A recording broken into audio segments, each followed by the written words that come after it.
Top of the morning to you, crew. So last week was St. Patrick's Day, and let me share with you a crazy story of what happened.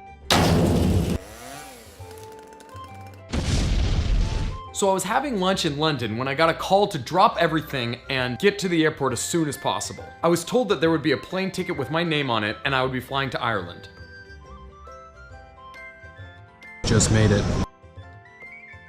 Being the last on the flight is somewhat satisfying in a weird way. With only 20 minutes to spare, I checked a bag with top secret stuff and made it onto the plane. They were even nice enough to give me the emergency exit row, even though I'm the perfect height for normal seat. When I picked up my bag, there was a man waiting for me with a sign. I got into his cab, and by 10 p.m. we were at a massive movie set. I worked until 1 a.m. and then went to a hotel to basically brush my teeth. That's all I really had time for until I had to get back up in 3 hours to start the early morning filming. For those of you thinking that flying around the world is glamorous, yeah, it kinda is.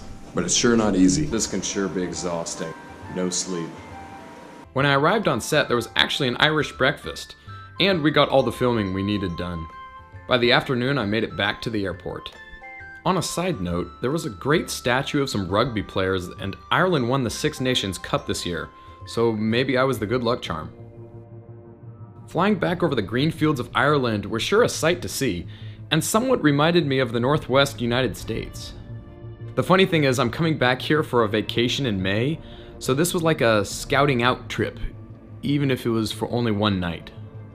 Getting back into London is never easy, but it helps when there's a little blue sky. Now, it's for some work on the new show called Nightflyers, which is by George R.R. Martin, and he wrote this short story 10 years before he wrote Game of Thrones. That's all I can reveal, but it will be coming out on Netflix in the fall. However, I did bring back a souvenir of a small box of cereal that I had that morning. It was so much fun, even for just that little time that we had. Really looking forward to this. I'll put a link in the description of the new trailer that just came out. Talking about traveling, let me take you outside and show you what's happening in the fish pond. But before I do that, let me show you my entire backyard at this moment. It wasn't at all like this when I first moved in. There was an entire wall of ivy which completely covered the fish pond. And I'll do another video on that restoration. Now, I'm not sure what I'm gonna do with this wall. If you have an idea, let me know. I'm just renting, so anything that can be removed works for me. We do have a spout on the top of the roof that will bring down water, so we could do something with like traps leading down to this pond, or I was just thinking massive Lego blocks with a bunch of flowers and plants coming out of them. We got this bench that I made out of an old dresser. Again, this was before my filming days, and it was actually a really cool project. Maybe I can do an update on it. Turned out really well, survived the winter. Our wonderful table. Made this out of an old door. We'll get to basketball later. And also my pride and joy of herbs, or herbs, depending on where you're from. The only thing I bought for that were some nails. All the other supplies were free. And I'm thinking of showing how to build another pallet garden because I didn't film the first one. This has Italian name badges for all the plants, but maybe I'll do another one in Czech or something. I don't know. But back to the fish pond. So I have two fish called Mango and Yoo-Hoo. Those are both named after Charles Barkley's dogs. Yoo-Hoo is the orange and black one. My personal favorite color scheme, if you hadn't figured it out by now. And Mango is this really beautiful goldfish that the previous tenants didn't even know was living in the pond when the ivy was covering it. I was told there was another fish called Chutney, but I guess it didn't survive the ivy plant and the previous guys didn't feed them. Or maybe Mango ate him? Anyway, Mango is older and chill, while Yoo-Hoo is a fast little bugger, but they work well together.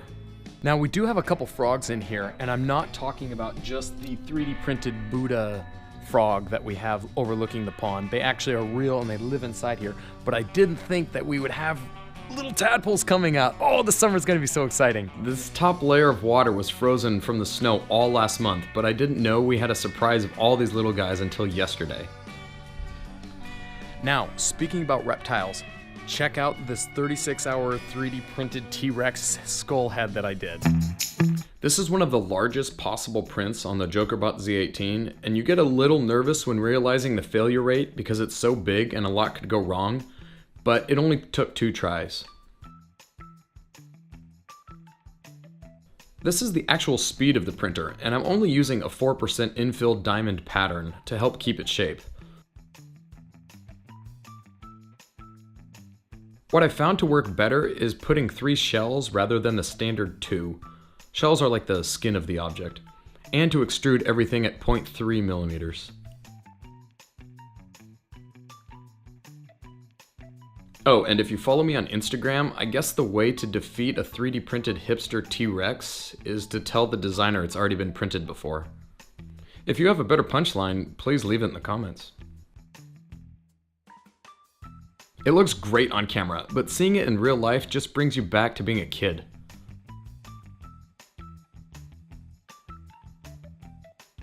I don't know why, but there's just something amazing about dinosaurs, no matter how old you are. Now I have the whole set. Anyway, that's it for this week's updated video on travel.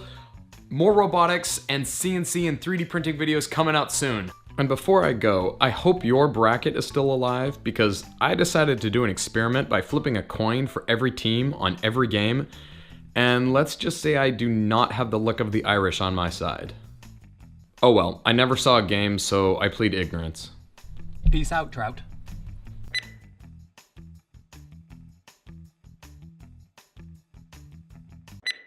And the nice things with British frogs is that they don't make any noise, so the more the merrier.